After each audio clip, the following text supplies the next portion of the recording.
అసలు వస్తుతః కూడా పౌరాణికుడు అనబడేటువంటి వారు ఎవరైనప్పటికీ వాళ్ళు ఆ ఆసనం మీద నుంచి లేచి వెళ్ళిన తర్వాతనే శ్రోత అనబడేటువంటి వారు లేవాలి.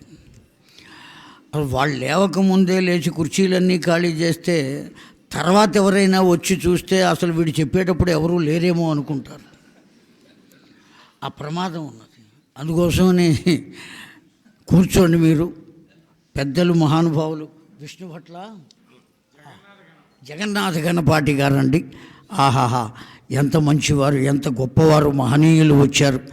వారిని ఈ పూట ఇక్కడ సత్కరించుకుంటున్నాం. వారిని వేదిక మీదకు రావలసిందిగా కోరుతున్నాం. సభాయే నమః. మనకి శ్రీశైల మహాక్షేత్రం గురించి అందరికీ తెలిసిందే. మనం ప్రత్యేకంగా ఎక్కువ చెప్పుకోవాల్సిన అవసరం లేదు. ఇది కాకుండా మన శాస్త్రి గారు మనకి దొరకటం అనేది చాలా మరి అటువంటి వక్త శ్రోతాచ దుర్లభ అని మనకి రామాయణంలో చెప్పినట్టుగా మరి అటువంటి వక్త ఉండి చెప్తూ ఉంటేనే మనకి వినటానికి ఆహ్లాదకరంగా ఆనందంగా ఉంటుంది. మరి అటువంటి వారు శాస్త్రి గారు వచ్చి 9 రోజుల పాటు మరి వారు ఎంతో స్వానుష్ఠానం చేసుకుంటూ, అందుకే మనకి ఏమన్నా ఒక మంచి విషయాలు చెప్పాలి అన్నప్పుడు వారు ఆచరించి మనకి చెప్తే దానివల్ల ఎక్కువ విశేష ఫలితం ఉంటుందని మా నాన్నగారు వాళ్ళు చెప్తూ ఉంటారు. అట్లాగే మరి వారు ఒక 3 గంటల సేపు అనుష్ఠానం చేస్తే కానీ బయటికి రారు.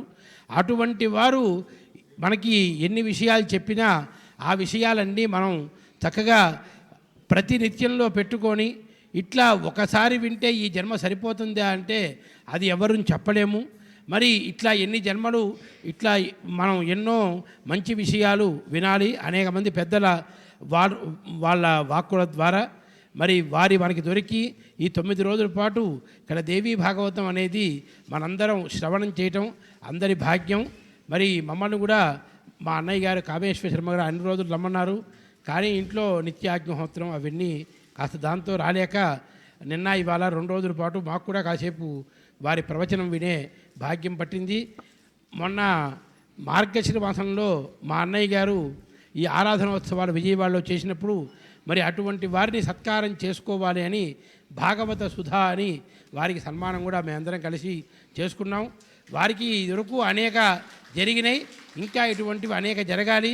మరి అటువంటి వారు దొరికి ఇన్ని రోజుల పాటు మనకి నవాహ్నిక దీక్షాపూర్వకంగా ఈ దేవీ భాగవతం మనందరం శ్రవణం చేయటం మనందరం అదృష్టం. మాకు కూడా ఎక్కువ మా టైం లేదు. ఈసారి ఎప్పుడు నాకు కుదిరినప్పుడు మరి వారితో 9 రోజులు కాదు, మరి అట్లా 7 రోజులు కానీ 9 రోజులు కానీ ఉండి శ్రవణం చెయ్యాలి. అటువంటి భాగ్యం కలగాలని మేము కూడా అక్కడ భ్రమరాంబ సమేత మల్లికార్జున స్వామిని మేము ప్రార్థన చేస్తున్నాం. మాకు కూడా ఇక్కడికి వచ్చే భాగ్యం పట్టిందని సంతోషం ఆనందిస్తున్నాం. వారికి భాగ్యం కాదండి, అటువంటి పండితోత్తములకు వినిపించే భాగ్యం కలగాలి. చాలా దివ్యమైనటువంటిది. 3 కుటుంబాలు పరిపూర్ణంగా 3 వంశాలు వేదానికి అంకితమైన ఉన్నాయి మన ఈ తెలుగు రాష్ట్రాల్లో. విష్ణుభట్ల వారు, జందుకూరి వారు, కుప్పవారు, ఈ 3 వంశాలు పరిపూర్ణంగా పిల్లలు కలిగితే చాలు వాళ్ళకు వేదం తప్ప హోణ విద్యలోకి వెళ్లకుండా జాగ్రత్తగా చూసేటువంటి ఇవాళ రోజున ఆ కుప్పవారి ఇంట కలిగినటువంటి పిల్లవాడు అధిష్టానమై ఒక పీఠానికి అధిపతి అయి కూర్చున్నారు. ఎంత దివ్యమైనటువంటి విషయం. ఆ విష్ణుభట్ల వంశంలో వారు మాకు బంధుగణం కూడా. ఆ కారణం చేతనే కాస్త తక్కువలో ఉన్నదాన్ని ఎక్కువ చేసి చెప్పారు. అందులో ఏమీ లేదు. అయ్యా, వారిని దర్శనం మాసపత్రిక సంపాదకులు వెంకటరమణ గారు సత్కరిస్తున్నారు శాలువాతో. అలాగే అద్దంకి నుంచి గురువు గారిని సత్కరించడానికి వాళ్ళు వచ్చున్నారు. వారు లలితా సహస్రనామ బృందం అని చెప్పినని అద్దంకిలో ఉంటారు. వారు అమ్మవారి సేవకులు. వారు 14 మందో 15 మందో వచ్చారు. వారు ఒకసారి గురువు గారిని సత్కరించుకుంటారట.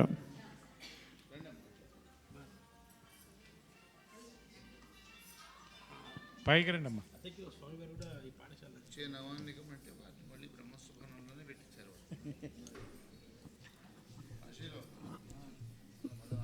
శ్రీమాత్రే నమః. ఎంతో దేదీప్యమానంగా నవాహ్నిక జ్ఞానయజ్ఞం జరిగింది.